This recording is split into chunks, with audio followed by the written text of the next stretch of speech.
Hi అండి. Welcome to my channel Mallika నక్క. నవరాత్రుల్లో ప్రతిరోజు ఒక ప్రత్యేకత కలిగి ఉంటుంది. ఈ రోజు మనం రెండవ రోజు ఆశ్వీజ విధి నాడు జరుపుకునే గాయత్రీదేవి ఆరాధన గురించి తెలుసుకుందాం రండి. ఈ రోజు అమ్మవారికి ఏ రంగు చీర కట్టాలి, ఏ పూలతో పూజించాలి, ఏ ప్రసాదాన్ని సమర్పించాలి, ఏ మంత్రాన్ని జపించాలి, అమ్మవారి ఆవిర్భావం ఎలా జరిగింది, ఇలా అన్ని విషయాలు ఈ వీడియోలో క్లియర్ గా చెప్పబోతున్నా. కాబట్టి వీడియోని స్కిప్ చేయకుండా చివరి వరకు చూడండి. ఇంకా మా ఛానల్ ని మీరు సబ్స్క్రైబ్ చేసుకోకపోతే కన్ఫర్మ్ గా సబ్స్క్రైబ్ చేసుకోండి. రెండవ రోజు దేవి స్వరూపం గాయత్రీదేవి. నవరాత్రి రెండో రోజున అమ్మవారు గాయత్రీదేవి రూపంలో దర్శనమిస్తారు. గాయత్రీదేవి అంటే వేదమాత, మంత్రమాత. ఆమె 5 ముఖాలు 10 చేతులు కలిగిన తల్లి. ఆమెను పంచవర్ణ కాంతుల స్వరూపిణి అని కూడా పిలుస్తారు.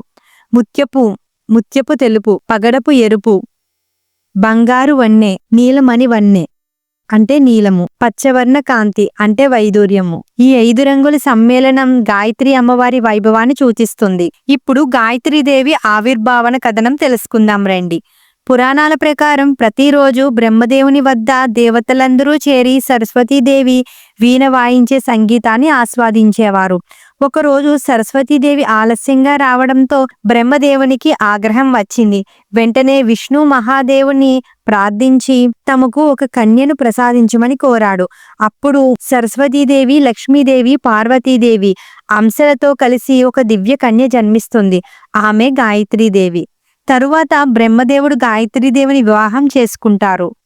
అందువల్ల బ్రహ్మదేవునికి 2 భార్యలు. ఒకరు సరస్వతీదేవి, జ్ఞానప్రదాయిని. 2 గాయత్రీదేవి, మంత్రశక్తి స్వరూపిణి. ఇక గాయత్రీదేవి రూపవైభవం గురించి తెలుసుకుందాం రండి. 5 ముఖాలు అంటే పంచభూతములైన భూమి, నీరు, అగ్ని, ఆకాశం, గాలి.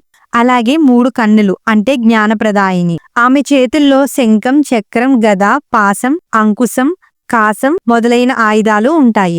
గాయత్రీమాత హంసవాహనంపై కూర్చుని ఉంటారు. ఇది శాంతి, జ్ఞానానికి సూచన.